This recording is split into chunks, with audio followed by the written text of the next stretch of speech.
कि अगर अमेरिका इस जंग में आएगा तो ईरान सरेंडर कर देगा। देखिए, अमेरिका से ईरान नहीं डरता है।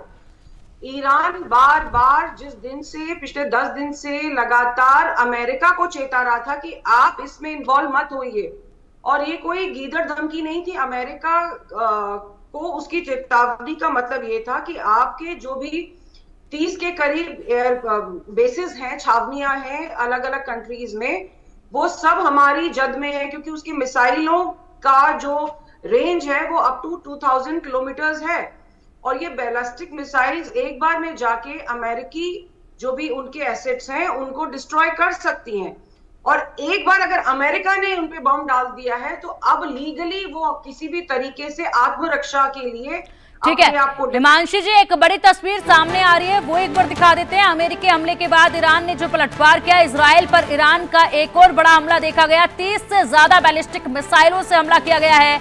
ईरान ने इजराइल पर मिसाइलें दागी हैं। इजराइल के तेल अवीव में सायरन बज रहे हैं। सायरन बजते ही लोग बंकरों में छिपते नजर आए। तेल अवीव समेत कई शहरों में ये सायरन बजने लगे। तस्वीरें सामने आई हैं, तस्वीरें बयां कर रही हैं। अमेरिका ने हमला किया ईरान पर और उसके बाद ईरान ने हमला किया इजराइल पर, और ये तस्वीरें देखिए बहुत दूर तक। हिमांशी जी, तस्वीरें इस वक्त टेलीविजन पर अपने दर्शकों को हम दिखा रहे हैं, जिसमें देखा जा रहा है कि बहुत ही दूर तक एक बड़े बादल की तरह घना यहां पर धुआं जो है वो नजर आ रहा है। इससे ये अंदाजा लगाया जा सकता है कि ये धमाका कितना ज्यादा जोरदार रहा होगा, कितना बड़ा नुकसान इस धमाके के बाद हुआ होगा। पूरे इलाके में सायरन की आवाज गूंज रही थी और इसी के साथ सायरन बजते ही के साथ लोग सीधा बंकरों में जाकर छिप गए हैं। और बता दें कि इजराइल तो पहले से तैयारी भी करने लगा था। इजराइल जो है वो पहले एक बड़ी अमाउंट लगा रहा था लोगों के लिए शेल्टर बनाने के लिए, और साथ ही साथ यहाँ पर तैयारियां की जा रही थी कि ज्यादा से ज्यादा लोगों को सुरक्षित जगहों पर पहुंचाया जाए, उनके लिए अलग जगह पर शेल्टर जो है वो तैयार करवाए जाएं। उसके बाद अब देखिए यहाँ पर बड़ा धमाका हुआ, और धमाका होते के साथ लोग जो हैं वो सीधा सायरन की आवाज सुनते ही के साथ बंकरों में जा छिपे हैं। ये तस्वीर एक्सक्लूसिव इंडिया न्यूज पर सीधा आपको दिखा रहे हैं, जिसमें आप देख पा रहे हैं किस कदर चारों तरफ सिर्फ धुआं नजर आ रहा है। और अमेरिका ने ईरान पर अटैक करने के बाद ईरान ने इजराइल पर यह अटैक किया है, लेकिन धमकी तो दे रहा है ईरान कि हम अमेरिका पर अटैक करेंगे, लेकिन अमेरिका पर अटैक ना करके ईरान ने इजराइल पर अटैक किया है इस अमेरिका के अटैक के बाद। ये एक बड़ा सवाल है हिमांशी जी। अमेरिका ने अटैक किया ईरान पर, उसके बाद ईरान ने धमकी दी कि हम अमेरिका पे अटैक करेंगे, लेकिन अमेरिका पर अटैक ना करके अब ईरान ने जो एक ताजा अटैक किया इजराइल पर। पिंकी जी, देखिए, इजराइल का जो डिफेंस सिस्टम है, आयरन डोम हो, चाहे डेविड स्लिंग हो, चाहे एरो 3 हो, वो ईरान के लगातार हमलों की वजह से थोड़ा कमजोर हो गया है, क्योंकि डिफेंस सिस्टम की अपनी एक कैपेबिलिटी होती है, वो एक लिमिटेड नंबर को रिस्पॉन्ड कर सकती है। और जिस तरीके से लगातार ईरान की तरफ से मिसाइलें दागी जा रही हैं, ड्रोन्स दागे जा रहे हैं, डिकॉयज दागे जा रहे हैं, कहीं ना कहीं ईरान का इजराइल का सिस्टम बहुत कमजोर पड़ चुका है। देखिए, तेल अवीव में अंदर जाके वो हॉस्पिटल्स पे हमले कर रहे हैं, हाइफा में उन्होंने पोर्ट को डैमेज किया है, और तेल अवीव स्टॉक एक्सचेंज उन्होंने तबाह कर दिया। तो लगातार वो हमले कर रहे हैं, और उनकी एक्चुअल सीधी लड़ाई इजराइल को खत्म करने की। वो इजराइल को तो देश ही नहीं मानते, वो कहते हैं कि जियोनिस्ट नेशन, वो तो इजराइल का नाम तक नहीं लेते हैं।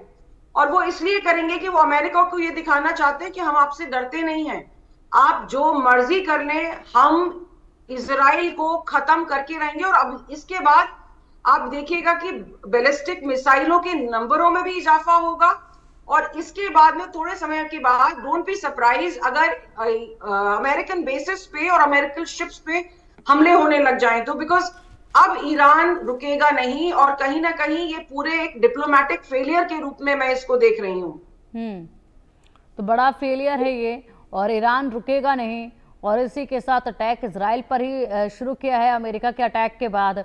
लगातार तस्वीरें बदलती जा रही हैं और ज्यादा गंभीर हो रही हैं। बड़ा सवाल हिमांशी जी, रूस की तरफ से अभी तक कोई प्रतिक्रिया सामने नहीं आई है, और ना ही चीन की तरफ से कुछ कहा गया है।